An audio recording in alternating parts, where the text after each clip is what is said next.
Olá, ouvintes do Gato Preto Cast. Bem-vindos, eu sou Simone Sutti, da Escola de Formação dos Profissionais de Educação de São Paulo, e hoje estamos aqui, Carlos Aguena e eu, nos estúdios para apresentar a vocês o 4º episódio da 2ª temporada do Gato Preto Cast.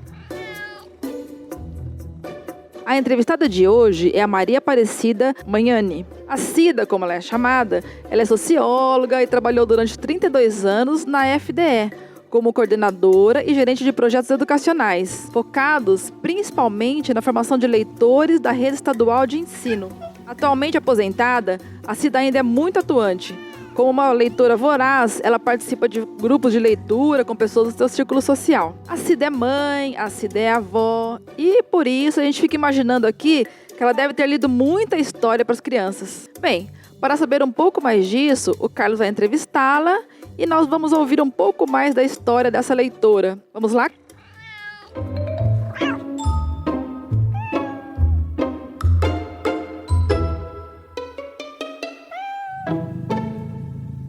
Olá a todos, e para quem trabalha já há um certo tempo na Secretaria de Educação, que é o meu caso, o nome Cida Magnani é uma referência em trabalhos de leitura, acervos, literatura. Então, Cida, é uma honra e um prazer estar recebendo você aqui no Gato Preto Cast, tá? Muito obrigado. A honra é toda minha, me surpreendi com o convite de vocês e fiquei muito feliz.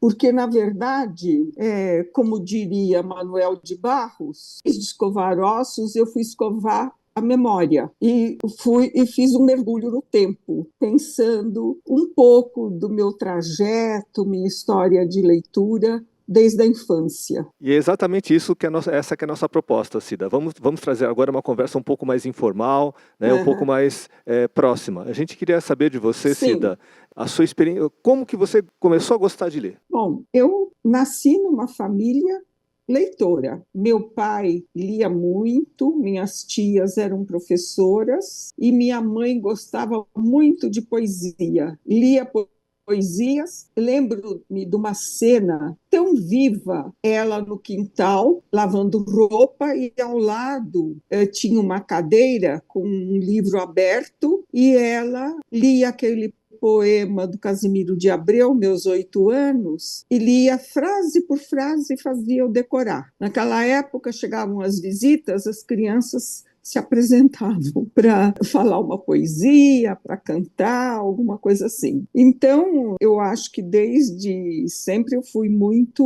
motivada. Com 5 anos, meus pais contavam que eu comecei a ler espontaneamente e queria muito ir para a escola. E minha tia era professora. Nessa época nós estávamos morando em Presidente Prudente, e a minha tia era professora do 1º ano do ensino primário, então eu estava com 6 anos, mas não podia fazer matrícula, e ela me levava como ouvinte às aulas dela. Depois nós nos mudamos de Presidente Prudente, o pai era dentista, e ficamos 1 ano em Santo André. Nesse 1 ano, eu fiz o meu 1º ano oficial. E, posteriormente, no ano seguinte, fomos para o Ipiranga. E no Ipiranga, eu fiz o 2º e o 3º ano no grupo Visconde de Itaúna. Não? Mas eu me lembro, nessa época, que eu lia muito gibi. Meus pais liam para nós muitas histórias também. Eu acho que a minha leitura pessoal mais intensa começou a partir do 4º ano. É interessante que meu pai não gostou de ficar morando no Ipiranga, em São Paulo, porque ele achava a cidade de São Paulo muito poluída. Naquela época, era 1953. E ele resolveu mudar para Mauá. Então, o 4º ano primário, eu fiz na Escola Estadual Visconde de Mauá, o grupo escolar, não era escola estadual, era grupo escolar Visconde de Mauá. Só que quando foi para eu entrar no ginásio, lá não havia ginásio, então eu comecei a ter que fazer em Santo André. Tomava o trem todos os dias e fiz os 4 anos no ginásio em Santo André. E uma coisa interessante foi que em Mauá havia só uma pequena biblioteca e tinha um acervo constituído por doação dos moradores. E quem tomava conta era um operário. da Porcelana Mauá Seu Benedito. Mas eu me lembro que quando eu tinha 15 anos, foi um fato bem interessante, porque eu li o que eu escolhia, ia à biblioteca e escolhia o que eu via, o que me chamava atenção, né? Bom, mas aí já com 15 anos, eu me lembro que eu vi nessa biblioteca um nome interessante, Quarto de Despejo. Pensei, que será isso, né? Eu fiquei curiosa, era um livrinho pequeno e eu emprestei o livro, veio para casa ali, porque aquilo me surpreendeu, era uma leitura de uma realidade que eu nunca tinha visto e foi bastante assim chocante no sentido da gente se conectar uma vida de favela, de periferia, com tantos maus tratos à pessoa humana. Bom, eu acabei de ler o livro, botei em cima de uma cômoda e meu pai pegou o livro, olhou, começou a ler e perguntou: quem que tirou esse livro na biblioteca? Aí eu disse assim: fui eu. Mas como que você tira um livro desse para ler? Eu falei: mas qual é o problema? O que os outros vão pensar de você tirando o livro dessa natureza na biblioteca? Pode deixar comigo que é o que vou devolver, né? Então, eu me lembro que foi a primeira repreensão e única que eu me lembro de ter recebido acerca de uma escolha de leitura, né? Uma coisa que eu observo, e talvez você também perceba, é que, assim, quando temos já bastante tempo de leitores, a gente verifica que tem algumas obras que inicialmente não são muito bem reconhecidas e talvez até discutíveis na sua qualidade, né? Você falando agora do Quarto de Despejo, eu lembro Sim. também que eu li escondido e que uma coisa muito clara para mim é que na época não era reconhecido como uma obra importante, significativa, né, na história da literatura, e hoje é consagrado, né? Assim, nós colocamos o Quarto de Despejo É verdade. na programação do Clube de Leitura do ano passado, né? E aí a gente pesquisando, a gente observa o quanto que ele é reconhecido, inclusive, como qualidade literária, né? Então é muito legal também, né? Quando a gente lê muito livros e já há bastante tempo, né? Alguns começarem a se consagrarem com qualidade, né?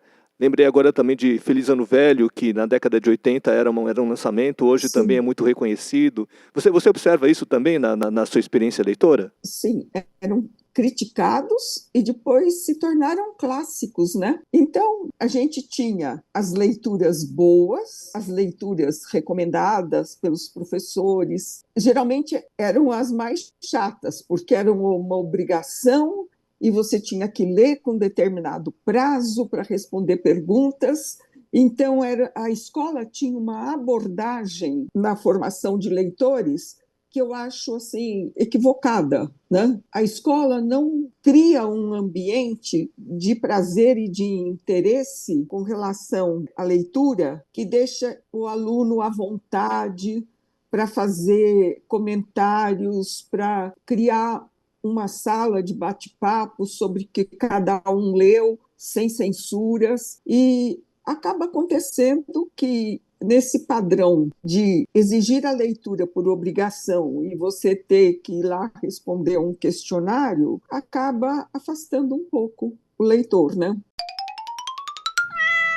Então, Cide, nessa perspectiva que você tem, né, de uma apaixonada por leitura, agora pensando na sua experiência, na sua trajetória na Secretaria da Educação, como que você buscava encaminhar os projetos, né, de incentivo à leitura nessa perspectiva mais prazerosa e menos na linha da obrigação? Como que você pensava isso assim, na sua trajetória profissional? A minha primeira experiência docente foi quando eu fazendo o curso de Ciências Sociais. Nós éramos, na época, estudantes das universidades contratados com autorização do MEC para as escolas, pela falta de professores, né? Foi bem na época em que houve o governo militar, e o governo militar, com a proposta de expandir a rede física, ele desativou as bibliotecas escolares, os laboratórios, para abrir sala de aula. E precisou contratar professores. E os formados, não havia professores formados em quantidade suficiente.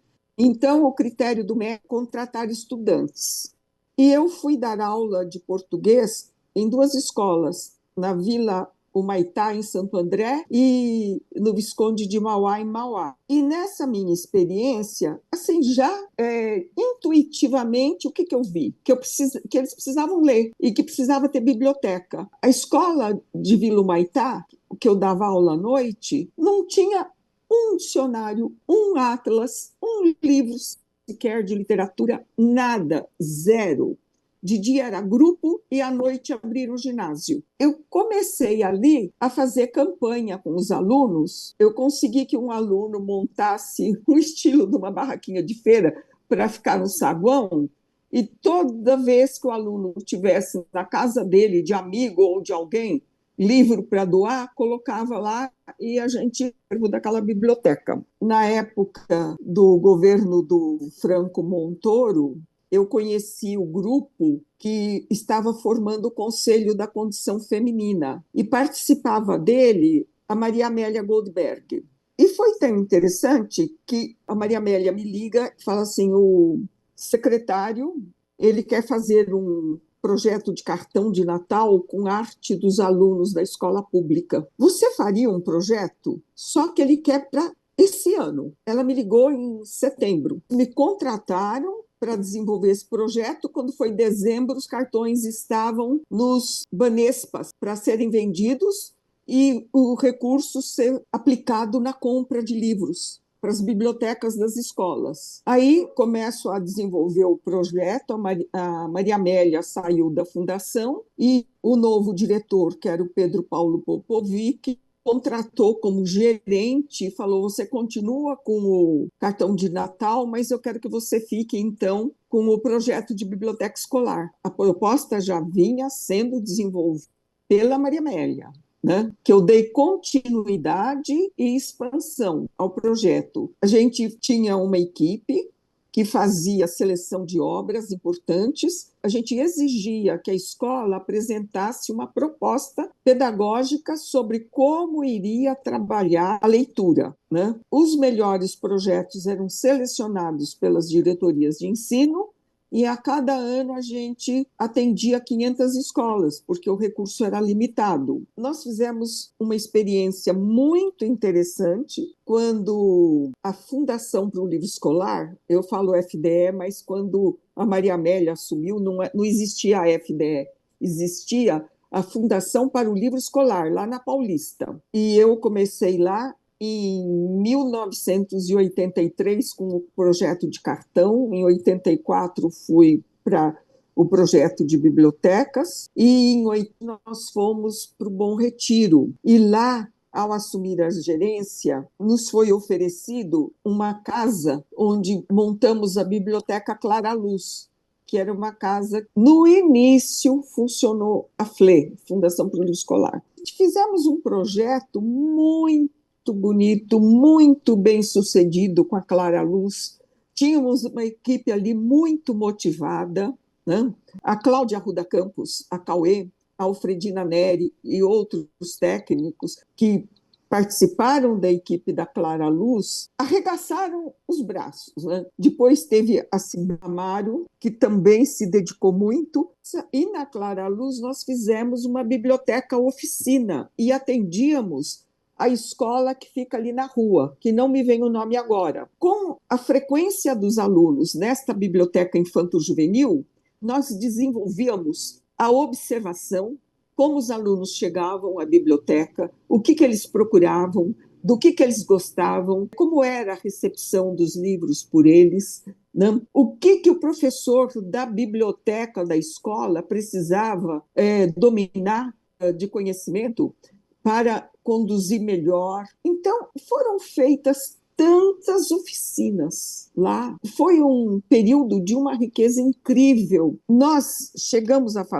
Eu cheguei a fazer um acerto com o Liceu Pasteur, porque todo ano o Liceu Pasteur faz um trabalho muito bonito e todo ano eles traziam um professor da França para dar curso aos professores deles sobre formação de leitores. Então, o diretor de lá nos propôs o seguinte: se o Estado bancar a despesa de mais uma semana do professor, o nosso professor vai dar curso para os coordenadores de língua portuguesa e para os supervisores das delegacias de ensino de vocês. Então, nós trouxemos a cada ano um especialista da França para vir dar curso para os nossos professores também. Bom, o projeto nosso de biblioteca passou por várias fases. Nessa época que eu estou falando, a Biblioteca Clara Luz funcionou durante muito tempo, mas nesta época que eu estou falando que ela estava bem ativa,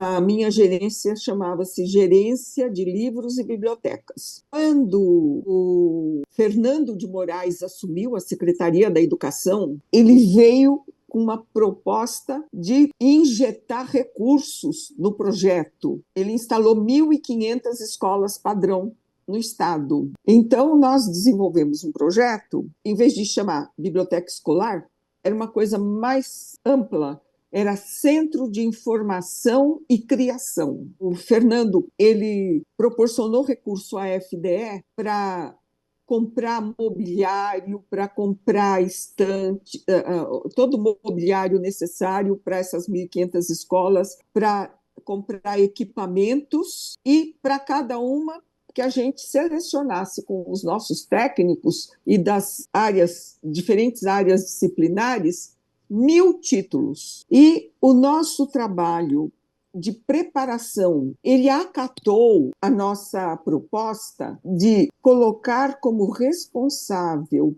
pelos centros de informação e criação professores de sala de aula, para que as diretorias de ensino tivessem a mesma autoridade que tinham sobre os professores de sala de aula, sobre esse professor que fosse cuidar dos centros de informação e criação. Esse professor não ia se sentir em desvantagem em relação aos demais colegas, ele ia ter uma atividade pedagógica dentro do Centro de Informação e Criação, ele ia orientar pesquisa escolar, ele ia participar do planejamento dos professores de sala de aula para poder fazer o plano de orientação à pesquisa escolar. Enfim, foi um projeto que estava belíssimo, redondo, e ele funcionou por 2 anos. Depois o Fernando saiu, aí na outra gestão a proposta pedagógica era outra. Nesse meio de tempo, estava em desenvolvimento também o Centro de Referência Mário Covas, e eu fui transferida para desenvolver o projeto Memorial da Educação Paulista no Centro de Referência Mário Covas. Então, eu fui para coordenar esse centro e desenvolver a proposta dentro do centro. O projeto está ativo até hoje, vigente até hoje. Cida, tem vários professores de sala de leitura que nos acompanham aqui no podcast. Então, é muito legal, assim, todos saberem que a história, né, de salas de leitura, de bibliotecas, vem de longa data, né? Então, com certeza, esse podcast, eu acho que vai ser uma grande contribuição para começar a constituir essa história que, se a gente deixar, vai se perder, né? Esse podcast vai ser também um registro histórico dessa trajetória que já tem décadas, né, de constituição de acervos, de promoção de leitura, mas Cida, infelizmente nós temos um tempo reduzido e tem mais pautas que a gente gostaria muito de ouvir também você, né? Então fica aqui, né, esse registro histórico de toda essa trajetória, né, dos projetos. Tudo bem, a gente fecha por aqui. Eu diria o seguinte, que o projeto vem desde 1983. Não é que nunca houve biblioteca na escola. Houve uma época, antes do governo militar, que as escolas estaduais tinham bibliotecas boas e tinham responsável bibliotecário lá dentro para tomar conta. Então, é uma proposta que sofre altos e baixos ao longo da sua história, porque as políticas mudam e você tem que navegar de acordo com as condições, de acordo com as circunstâncias. E uma coisa que a gente acredita muito aqui, né, na nossa produção, é que esses bons trabalhos, eles são desenvolvidos a partir de pessoas que são apaixonadas por leitura, né? Então, essa é uma pauta muito importante aqui do nosso podcast. E aí Não tem dúvida. eu gostaria muito que você nos contasse um pouco agora a sua experiência leitora hoje, assim, né? A gente sabe que você participa de encontros, né, com amigos, né, para discutir temas. Esse é um tema também bastante interessante. Sim. Que a gente gostaria de trazer. Uhum. E outra coisa que me ocorre, assim, né, de perguntar para você, Cida, é como que você traz essa paixão da leitura agora para a terceira geração da sua família, para os seus netos? Então, essas duas questões, assim, meio que para finalizar aqui a nossa conversa. Eu me aposentei em 2017. Achei que o que eu vou fazer agora da minha vida? Eu não queria trabalhar mais, porque eu me aposentei tarde. Eu me aposentei com 72 anos, trabalhei 52 anos, hoje tenho 80. Então, pensei, trabalhar não vou trabalhar mais, mas eu vou fazer coisas que me darão prazer. E eu tenho uma amizade longa, desde a época do cursinho para a faculdade. Ela também fez ciências sociais e ela já tinha um grupinho de amigas que discutiam filosofia. Me convidaram para esse grupo de filosofia. E ela também tinha um grupinho de outras pessoas onde discutiam literatura. Eu, mais do que depressa, me engajei nos dois grupos, né? É assim, o grupo de filosofia, a gente tem encontro uma vez por mês, cada uma leva um lanche para ser compartilhado, e a nossa reunião dura 3 horas e meia, discutindo aquele livro. E assim a gente tem lido obras muito importantes, de Couto, Balzac, Machado de Assis, por aí. E com os netinhos, Cida?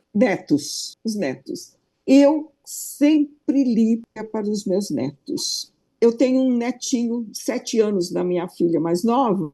Ele dorme muito aqui na minha casa e ele só dorme com a minha filha ou comigo lendo história, e ele lê, e ele lê bem, não tem como. Eu acho que duas coisas envolvem a criança no gosto pela leitura. É o afeto, é importante, e você lê junto, e você está junto com a criança. Com meus netos, a história é esta. Cida, agora para encerrar mesmo, né? Infelizmente, né? A conversa está muito rica, mas Cida, não, imagina. Qual que é o livro da sua vida? O livro da minha vida? O que é o livro da minha vida? Porque eu tenho vários. Cita alguns aqui para que a gente tenha referências suas. Sim, vou falar alguns. Olha, Texaco, de Patrick Chamoiseau, que conta a saga dos escravos e dos negros na Martinica, né? É uma história incrível. O Queijo e os Vermes, do Carlo Ginzburg. Esse livro é sensacional, porque é um moleiro de pouca instrução e que filosofa sobre a origem da vida, a origem do mundo, ele observa as coisas, né? E com a teoria dele, ele fere a Inquisição, fere a Igreja e a Inquisição por 2 vezes. Ele sustenta a teoria dele e morre executado. Mas é incrível essa história dele da observação, geração espontânea. Machado de Assis é um autor que eu curto muito. E um que eu tenho que falar que eu gosto, amo, Manuel de Barros, um poeta. É o poeta que, apesar de gostar de muito, é o que eu curto. Gostei muito de ler Saramago, Memorial do Convento. Guimarães Rosa, então, o Burrinho Pedrez, aquele conto maravilhoso. Eu fiquei tão encantada quando eu li a primeira vez, que eu li a segunda, li a terceira. É incrível. Então é isso. Cida, olha, muito grato pela sua participação, viu? Foi muito especial. Foi ótimo, Cida. Muito especial, viu? Muito grato. Bom, eu quero agradecer ao convite que vocês me fizeram, porque foi muito prazeroso para mim fazer esse mergulho na minha própria trajetória de leitora, de trabalho com leitura.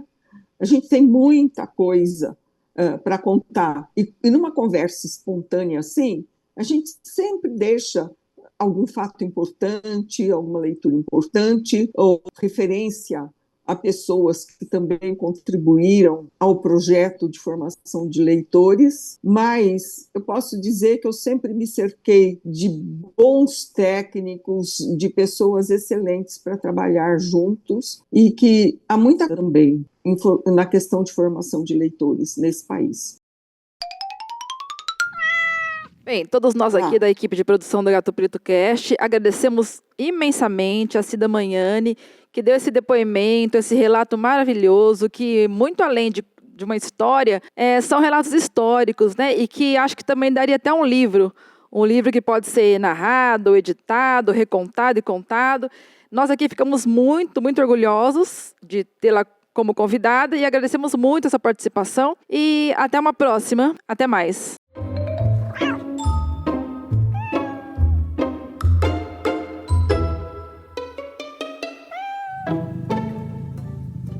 Pessoal, nosso bate-papo foi super interessante e por isso a gente gostaria de agradecer a presença da nossa convidada, Cida Magnani. A gente espera que essa conversa possa inspirar mais profissionais da educação em ações de leitura nas escolas e demais espaços da Secretaria da Educação do Estado de São Paulo. Então, você já sabe, se você é servidor da educação, venha participar com a gente e apresente sua iniciativa aqui no Gato Preto Cast. É só se inscrever pelo e-mail nucleodebibliotecacre@educacal.sp.gov.br e a gente entra em contato com vocês, tá bem? Muito obrigada e até a próxima.